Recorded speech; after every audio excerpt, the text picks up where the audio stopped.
I think sa amin, it's just really ending the season well. And we've been through a lot of tough losses, so parang siguro okay na rin na ganito yung ending namin despite that, despite hindi namin na-achieve yung goal namin this season. But, I mean, again and again, see na hopefully this will just part of the process for Harry and the whole franchise. I mean, all wins are important for us naman. This game lang was extra special because, you know, we were able to end the conference on a good note. So, yeah, I'm sure everyone's happy. Diba?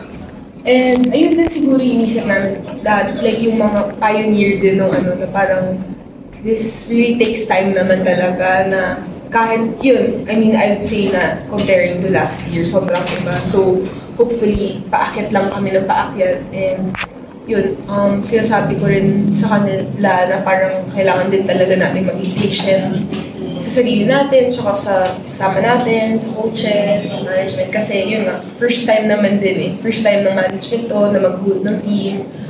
First time namin maging part ng ganitong team. So, it's a hopefully sa process. Honestly, ako ang feel ko, parang hindi naman super need.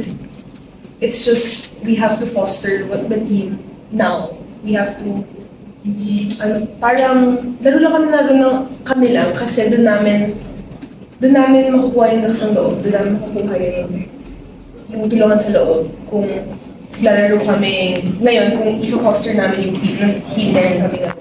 Kasi nakita ko na talagang lack namin na basis was really confidence kasi skill-wise we're out there also.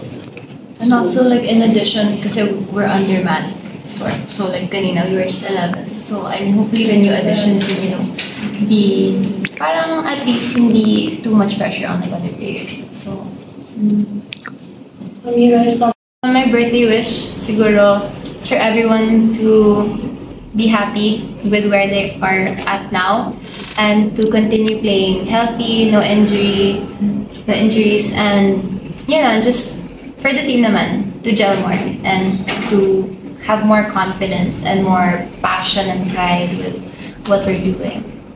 Personally naman? Personally, Lana, okay na ako, like, I have everything. Joke. Siguro boyfriend. Oh my God! Joke lang yun, joke lang. I wish for myself. Alam niyo na. Siguro just a good rest. Itong break namin. Yun lang yung hinahabol ko. Like to take a breather and to reflect then. So I can appreciate, you know, working harder more. Siguro po dun sa, I think yung top of my head ko na kailangan po talaga namin i-improve is confidence.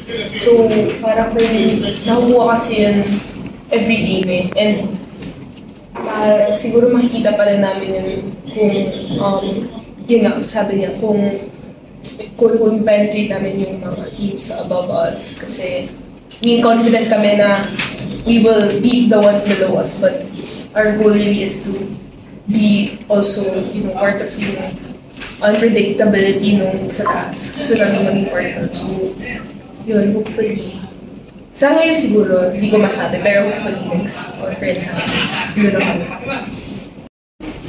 I think sa part namin, going into the game, syempre medyo may may reminder pa na no matter what the standing is, like no matter SGA being the last team, like we still have to keep the focus on kasi kumbaga parang nothing to lose. Actually both kami, nothing to lose. But this is our chance to sort of play our A game eh. Sort of parang, like, ipakita na kaya naming maging exclusive, kaya naming kumanek sa pinakalas na team na. So, ayun, naging opportunity to for us to actually show our last game.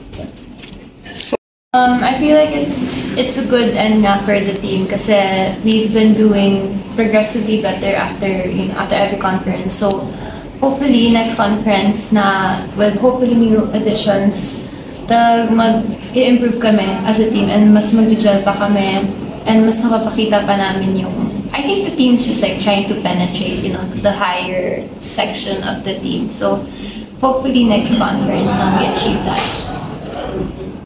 Your thoughts?